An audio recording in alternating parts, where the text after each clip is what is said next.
Please join me sa akin live, sa akin munting live.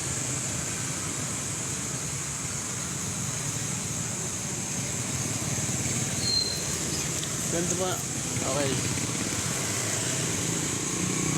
Nakita na po si... Nandito po na si Miss guys. Baka medyo tapusin ko na itong saglit yung ano. Short live lang naman to eh. Tapusin ko na po ang aking pagdalawag.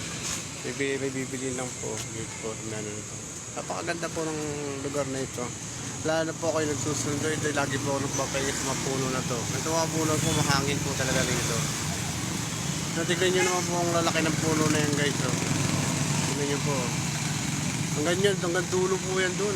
Hanggang dulo po yung mga puno na yan. Lalo naman pag tagulan, talaga kita yung mga lalago ng mga dahon niya, mga puno na yung lalago yan.